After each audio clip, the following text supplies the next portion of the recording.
You're listening to Skeptoid. I'm Brian Dunning from Skeptoid.com. Hitler's Antarctic Fortress Unmasked. It's a story that reads like a Captain America comic book. American firepower going after the Nazi supervillain in a remote fortress. Despite World War II having ended, Third Reich scientists were still soldiering on at their hidden lair, planning the doom of civilization. New Berchtesgaden was said to be a Nazi base in Antarctica, established in 1939. Then during World War II, the British launched at least one assault against it. In 1946, the Americans tried the same thing. It wasn't until 1958 that 3 nuclear bombs finally destroyed New Berchtesgaden, putting a final end to the Nazi regime. It's a story so wild you can scarcely believe you haven't heard of it before.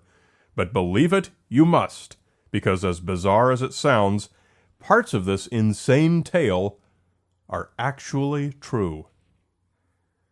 The story goes that in 1938, the Nazis sent a ship called the Schwabenland to Antarctica to set up a military base, on the orders of Admiral Dönitz. It landed at that sector of Antarctica called Queen Maud Land, and they named their new area New Swabia, after their ship.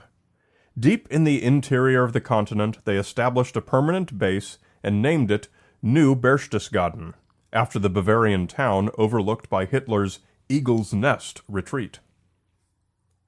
Nazi surveyors discovered a vast network of underground tunnels, including a warm geothermal lake, and some say alien technology was found there. The Nazis used this resource to construct a large underground city, variously called New Berlin or Base 211. Throughout World War II, the Nazis used Antarctica to develop their Wunderwaffe, wonder weapons, discussed in detail in a previous Skeptoid episode. These included their secret flying saucer aircraft called Die Glocke, which may have used the alleged alien technology. The British discovered the Nazi base and in 1943 mounted an attack. It was called Operation Tabarin and began by trying to establish a military foothold in several Antarctic locations. But they were far outmanned by the deeply entrenched and well-supplied Nazis, who attacked the British while they were still scrabbling for a foothold. The British outposts were besieged for months, even through the end of the war in May 1945. When Germany surrendered in 1945, 2 submarines, the U-530 and U-977, sailed into port to surrender at Argentina, 2 and 3 months later than they were supposed to, respectively.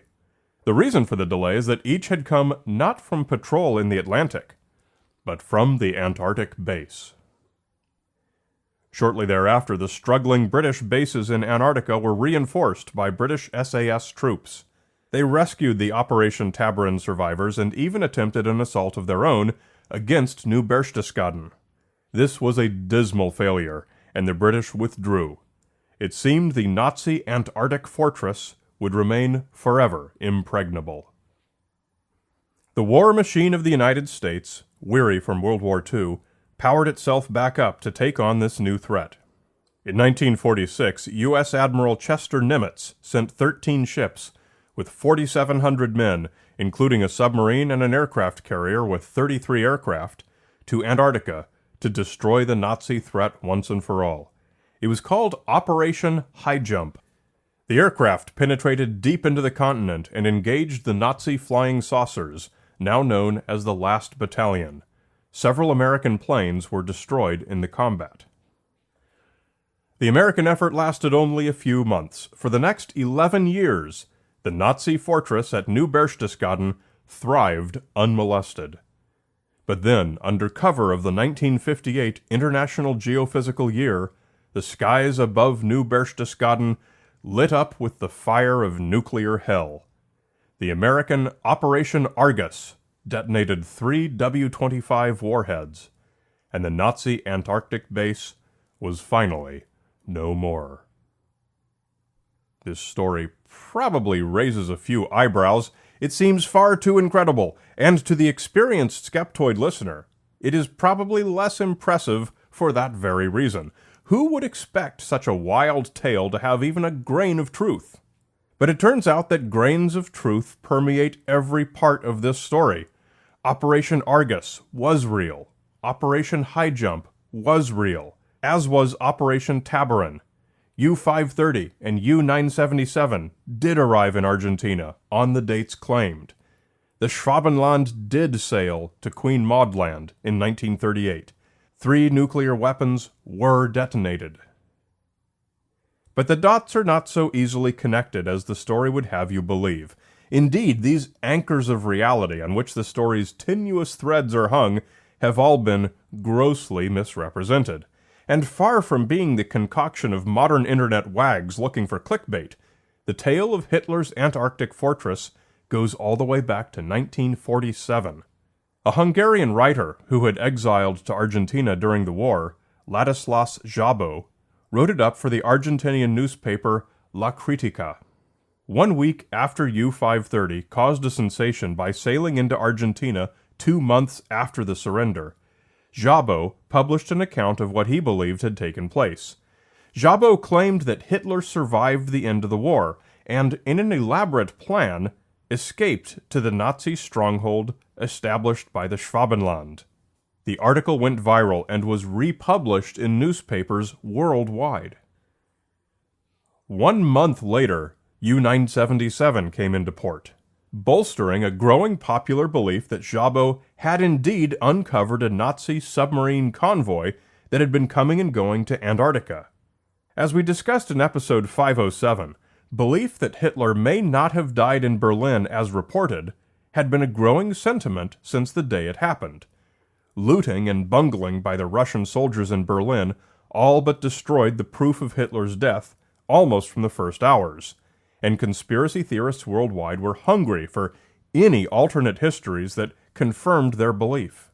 Szabó's story hit at the right time, and the fortuitous late arrival of U-977 seemed to offer concrete proof.